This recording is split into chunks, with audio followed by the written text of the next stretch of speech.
Hello बच्चों, कैसे हो आप सभी। आई होप बहुत बढ़िया होंगे आप लोग और हमारी पिछली वीडियोस आप लोगों ने पढ़ ली होंगी।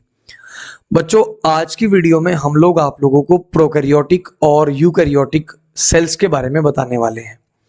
जैसा कि आपने पढ़ा होगा पहले कि हमारे पास सेल होती है, उस सेल के दो पार्ट्स होते हैं। यानी हमारे पास दो तरीके की कोशिकाएं यानी कि प्रोकैरियोटिक और यूकैरियोटिक पाई जाती हैं। और हमारे जितने भी ऑर्गेनिजम्स हैं उन सभी के अंदर यही आपकी कोशिकाएं हैं। अगर हम लोग ह्यूमन हैं तो हमारी कोशिकाएं यूकैरियोटिक सेल्स हैं। अगर बैक्टीरिया की बात करें तो बैक्टीरिया की जो सेल्स हैं वो प्रोकैरियोटिक होती हैं।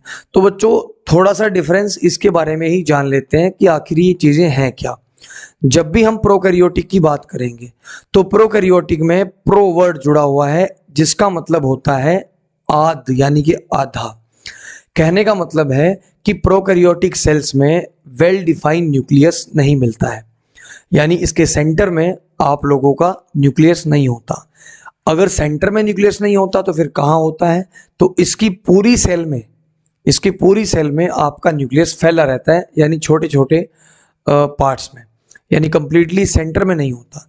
बात करेंगे यूकैरियोटिक की, तो यूकैरियोटिक सेल्स में एक वेल डिफाइंड न्यूक्लियस पाया जाता है, यानी कि इसके सेंटर में न्यूक्लियस होता है। अब सवाल ये है कि थोड़ा और हम इसको डीप पढ़ लें ताकि हमें कोई दिक्कत ना है। बच्चों, जब हम प्रोकैरियोटिक सेल के बारे में पढ़ते हैं तो इसकी जो सेल वॉल होती है वो सेल वॉल प्रोटीन और कार्बोहाइड्रेट की बनी होती है, जबकि यूकैरियोटिक सेल में आपकी जो सेल वॉल होगी वो सेल्यूलोज की बनी होगी। ठीक है, ये पॉइंट आप लोग याद रखें, जब एग्जाम में क्वेश्चन आता है तो हम भूल जाते हैं। बच्चों, प्रोकैरियोटिक सेल्स की जो सेल वॉल है वो आपकी प्रोटीन और कार्बोहाइड्रेट की बनी होती है, लेकिन यूकैरियोटिक में ऐसा नहीं है। यूकैरियोटिक की जो सेल वॉल है वो सेल्यूलोज की बनी होती है। नंबर 2, इसमें माइटोकॉन्ड्रिया नहीं होता, एब्सेंट होता है। इसके अंदर माइटोकॉन्ड्रिया प्रेजेंट होता है, यानी यहां पर हम लोग कह सकते हैं कि माइटोकॉन्ड्रिया प्रेजेंट है। ठीक है, यहां पर क्या है? प्रेजेंट। उसके बाद बच्चों, एंडोप्लाज्मिक रेटिकुलम इसमें एब्सेंट होता है, इसमें नहीं होता।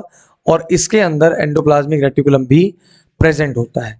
एक सबसे इंपॉर्टेंट चीज जो आप लोगों ने कभी पढ़ी हो तो इसमें हमेशा से आप लोगों को यह बताया जाता है कि 70S राइबोसोम होते हैं प्रोकैरियोटिक के अंदर। यानी कितने S? 70S। पहली बात तो मैं आप लोगों को बता दूं कि 70 के बाद जो S लगा हुआ है वो एक यूनिट का नाम है, जिसको स्वेटरबर्ग यूनिट कहते हैं। ठीक है, ऐसे ही सेम आपके यूकैरियोटिक में भी लगा होगा 80S। लेकिन इसका मतलब क्या है बच्चों? इसका मतलब क्या है कि इसके अंदर दो टाइप की यूनिट्स जो है मिलकर के 70S राइबोसोम को बनाती हैं। इसमें स्मॉलर यूनिट आपकी 30S है और लार्जर यूनिट आपकी 50S है। इसमें ऐसा नहीं होता, इसमें आपका 80S में 30 आपकी स्मॉलेस्ट यूनिट है और 60S आपकी लार्जर यूनिट है। यानी इन दोनों यूनिट को मिल करके आप लोगों का 70S और 80S राइबोसोम बनता है। 70S 80S की कंप्लीट वीडियो हम आपको प्रोवाइड कर देंगे, यहाँ केवल इतना ही काफी था बच्चों। उसके बाद बात करते हैं गोल्जी अपैरेटस। देखो, गोल्जी बॉडी रहेगा, न्यूक्लियर मेम्ब्रेन, ये प्रोकैरियोटिक सेल में नहीं होती। जबकि दूसरी तरफ अगर हम जाएंगे तो दूसरी वाली सेल में दोनों चीजें उपस्थित होती हैं। तो बच्चों, जब भी प्रोकैरियोटिक की बात करेंगे या यूकैरियोटिक की बात करेंगे तो ये चीजें हम लोग समझेंगे। किसमें आपका वेल डिफाइंड न्यूक्लियस नहीं होता? प्रोकैरियोटिक में। किसमें आपका वेल डिफाइंड न्यूक्लियस होता है? यूकैरियोटिक में। किसमें गोल्जी बॉडी नहीं होता? प्रोकैरियोटिक में। किसमें एंडोप्लाज्मिक रेटिकुलम नहीं होता? प्रोकैरियोटिक में। और जिसमें सारी चीजें होती हैं वो आपकी क्या होती है? यूकैरियोटिक। बच्चों, आई होप आज की वीडियो आप लोगों को समझ आ गई होगी। अगर वीडियो आपको जरा सी भी हेल्पफुल लगती हो तो वीडियो को लाइक करें, शेयर करें, साथ ही साथ हमारे चैनल को सब्सक्राइब करके बेल आइकन जरूर प्रेस करें ताकि आपको पता रहे कि हमारी नई वीडियो आ गई है। आज के लिए इतने बच्चों, थैंक यू वेरी मच। जय हिंद।